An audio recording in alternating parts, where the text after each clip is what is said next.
Hi and welcome back to the channel. We're going to do another little review here today on the PARD NV007S. This is the latest one, but it's not the new one coming out that has the built-in rangefinder. So starting at the back, we have a rubber eye cup. We have a focus bell to get the screen icons clear for your eyesight. This one here now adjusts the crosshair, so you're focusing the lens in here with the crosshair of your scope. No longer do you have that big roller underneath like you did on the earlier versions. You have an illuminator built in, which can be pulled forward for a narrow beam, pushed back for a flood beam. It still runs on an 18650 battery, but instead of being horizontal, it now goes vertically, which makes the entire unit a lot more compact. Additional features on this over the other models are silent buttons that no longer click. The unit is also fully waterproof, IP67 rated. Make sure when you look at the memory card or plug in the HDMI lead into the micro socket you have there, that the little O-ring that goes around this cap is seated properly, because sometimes when you push it in, that O-ring can roll up over and obviously then it's no longer waterproof. The pixel sensor is much better resolution than the standard NV007. They've definitely improved it overall. This is the 16mm version with the 814nm. It's a cracking little scope. The reason why I bought this one over the existing PARD was purely and simply for the waterproofing, because I used to use this for foxing, ratting, everything, and I didn't want to keep taking it off and on. Now I've bought a dedicated day and night scope, which is the PARD DS3570RF, so I mainly use this one for ratting now, but it's lovely and lightweight.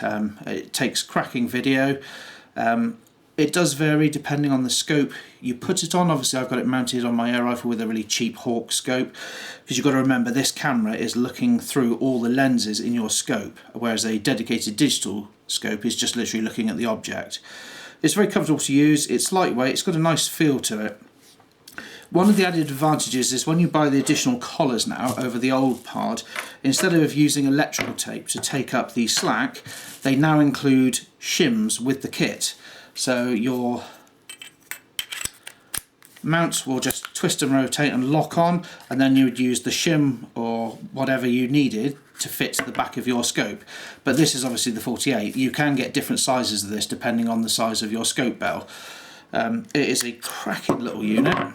I'm very, very happy with it. Like I say, the new one is coming out, which has a laser rangefinder in it. This model doesn't.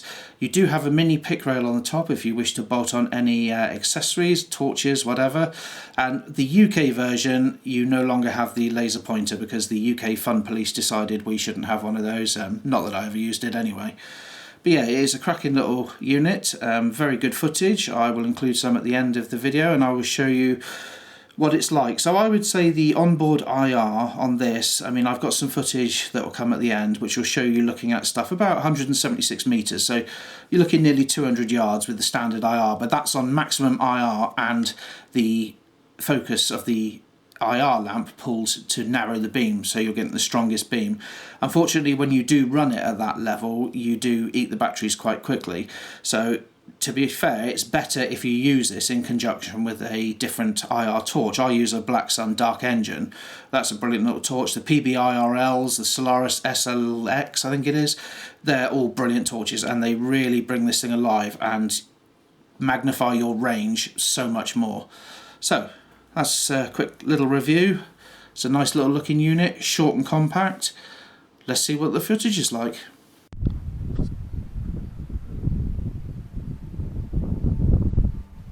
These trees here are at 176 meters, and this is the PARD using the built-in onboard IR. It is on power level 3, and the focus beam has been pulled forward for the narrowest, most concentrated beam of light.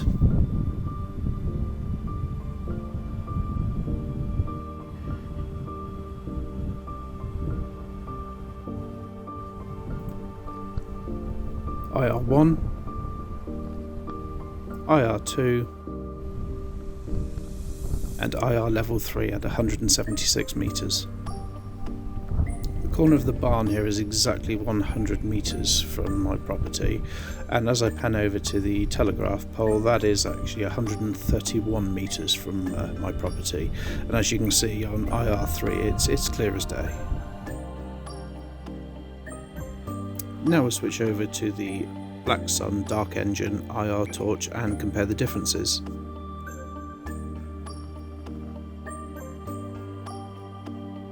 Definite increase in range. As you can see here, these back hedges range from 670 to 814 meters, and it looks not too bad through the camera here, but when you're looking through the scope it's much clearer. And you've got to remember, this is through a cheap £50 Hawk scope, so pretty impressive. And a definite improvement here. You can see the hedgerow at 176 meters. There's a lot more definition in the hedgerow, and obviously eye shine you will see way beyond that. So yeah, pretty good. So that brings this review to a close. Final conclusions: definitely improved with the Black Sun Dark Engine. Much better range, much better detail in the hedgerow, the bushes, the individual twigs. So it's a definite improvement, and one I would advise you get should you use one of these PARD scopes. So thank you very much for watching. I hope to see you again soon.